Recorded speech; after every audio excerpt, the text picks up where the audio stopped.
This is VK Data. 16 years in the Delhi control tower, eyes locked on the harsh green glare of a cathode ray screen. His equipment is quite old. It can detect speed and direction, but it is completely blind to altitude. On the screen, two glowing dots move towards one another.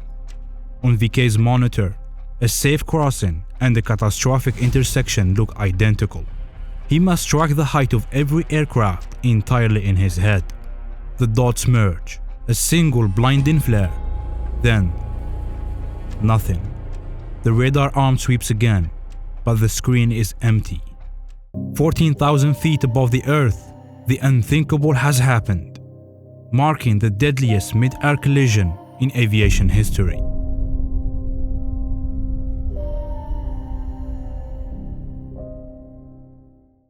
It's 6:39 p.m. Saudi Arabian Airlines Flight 763 departs Delhi, a massive Boeing 747 carrying 312 people. The plane is captained by Khalid Al-Shubaili and First Officer Nazir Khan. VK clears them to climb and maintain 14,000 feet. Approaching from the opposite direction is Kazakhstan Airlines Flight 1907, an Ilyushin Il-76 cargo jet, a heavy military-grade transport carrying 37 people. They share airway G542. It operates as a single, invisible tube suspended in the sky. It is the only way for commercial flights to enter or leave the capital. Outbound passenger jumbos and inbound heavy freighters are forced to share a small road only a few miles wide. The Indian Air Force controls every other inch of the surrounding airspace for national security.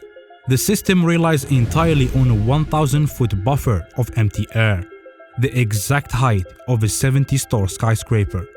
Inside the Kazakh cockpit, the command structure divides the labor of flying and talking.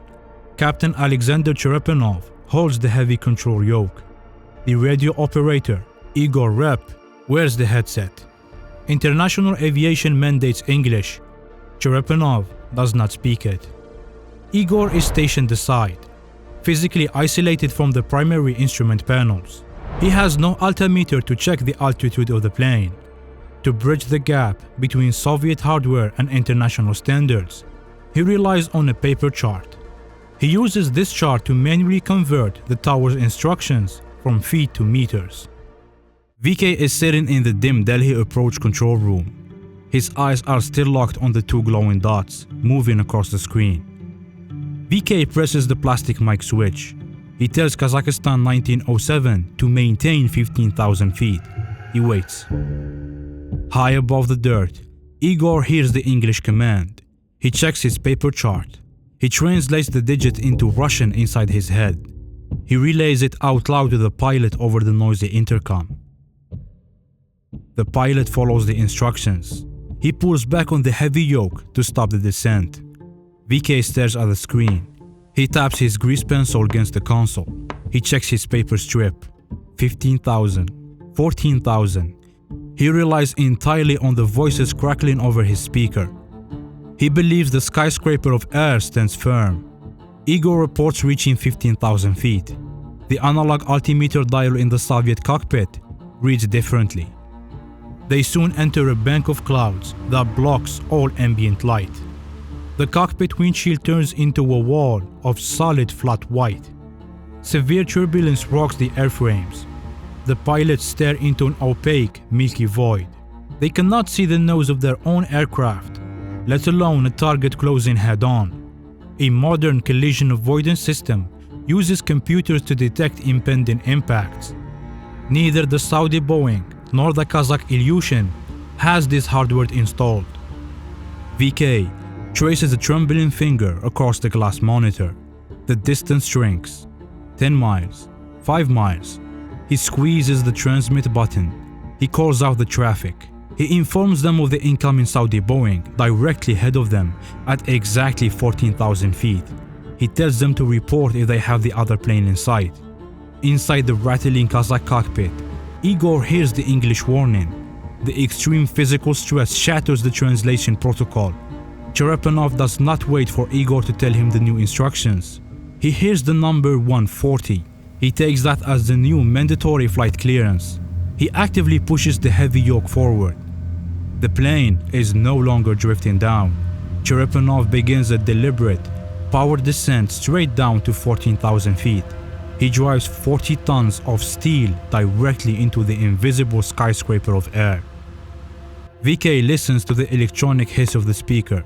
Igor presses his transmitter and confirms the call. VK exhales. His shoulders drop a fraction of an inch. He tracks the dots. They merge into a single blinding flare of green light on the two-dimensional screen. He watches the sweeping radar arm. The bright green light rotates around the dial. It passes directly over the merged dot. It leaves behind an empty, black screen. Inside that darkness, 14,000 feet above the tower roof, the invisible bridge collapses. Inside the violently shaking Kazakh cockpit, Igor unbuckles. He strains forward out of his isolated radio station. He looks over the flight engineer's shoulder. He physically locks eyes with the mechanical altimeter on the pilot's panel. The analog needle hovers near 14,000 feet. The laminated conversion chart demands 15,000 feet. Igor's pulse hammers against his ribs. He shouts into the intercom microphone. He orders Captain Cherepanov to pull up immediately. He screams to climb to level 150. Cherepanov grips the heavy control column, confused. The noise in the cockpit is deafening. He is completely unsure of the assigned altitude. He does not pull up. The heavy cargo jet maintains its power descent. 3 seconds to impact. The thick milky white cloud bank abruptly tears open. A massive Boeing 747 emerges from the fog directly in front of the Soviet nose. Cherepanov violently yanks the heavy control column all the way back into his chest. But at a combined closure rate of 900 miles per hour, the physical impact takes less than a tenth of a second.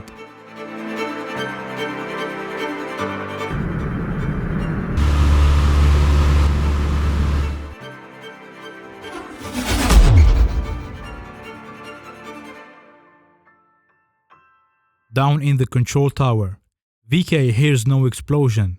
He feels no shockwave. He only sees the sweeping arm of the analog radar. The primary radar requires large, solid metal objects to bounce its radio waves back to the antenna. The objects in the sky are no longer solid. They are 1,000 scattered pieces of falling debris. A United States Air Force C-141 Starlifter is flying on the exact same airway. Captain Timothy Place sits at the military controls. He stares through his windshield. He flies into a dense, milky white cloud bank, expecting to see the Saudia Boeing climb through the weather ahead of him. Instead, the white void ignites. Place watches a massive, brilliant orange glow violently expand inside the fog. It is the only visual confirmation of the impact. Down in the tower, the silence is absolute. VK stares at the blank monitor. He prays it is a hardware glitch. He taps his grease pencil against the console, waiting for the sweep. The arm rotates. The screen remains black. Then, the radio speaker above his head screams to life. Captain Place's voice is sharp, cutting through the static. He reports an explosion. He reports 2 fireballs falling through the floor of the clouds. VK freezes. His chest stops moving. He grabs the microphone with both hands, trembling. Saudi 763, Delhi, do you read? Nothing. He forces air into his lungs. His voice cracks. Kazakhstan 1907, report your position. Nothing. Saudi 763, Kazakhstan 1907, Delhi. He stares at the black screen. He demands a heading. He demands an altitude. He is shouting into the microphone. Slowly, the realization starts to sink in. The 2 airplanes are no longer flying. When the fireballs finally dimmed over the dark fields of Haryana, the wreckage of 2 giants lay scattered across several miles of farmland. The silence that followed was heavy with the weight of 349 lives. It remains the deadliest mid-air collision in the history of aviation. But the true horror was revealed only after investigators pulled the flight data recorders. The black boxes told the story of two planes operating in two different worlds. The Saudia Boeing 747 data was very consistent. It had climbed to 14,000 feet and leveled off exactly as instructed, flying a straight and narrow path towards its destination.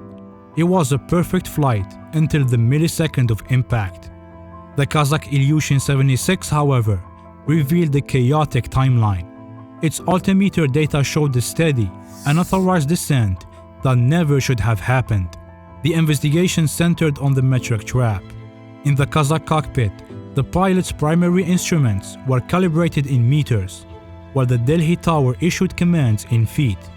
The data showed that while Igor told the tower they were maintaining 15,000 feet, Cherepanov was actually aiming for the metric equivalent of 14,000 feet. The aftermath of Charkhi Dadri fundamentally rewrote the rules of the air. In a landmark move, India became the first country in the world to mandate that every commercial aircraft entering its airspace must be equipped with TCAS, or Traffic Collision Avoidance System.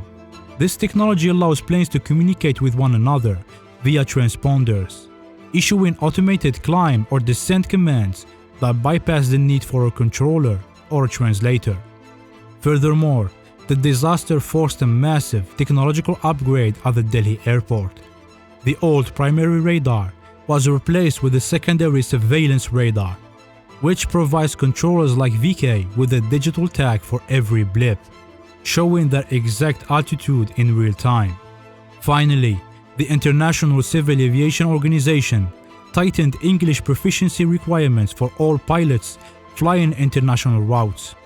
Today, the fields of Charkhi Dadri are quiet, but the legacy of those 349 souls lives on in every cockpit. The invisible skyscraper of air is no longer managed by paper charts and guesses. It is guarded by a global digital network built on the hard-learned lessons of that Tuesday evening.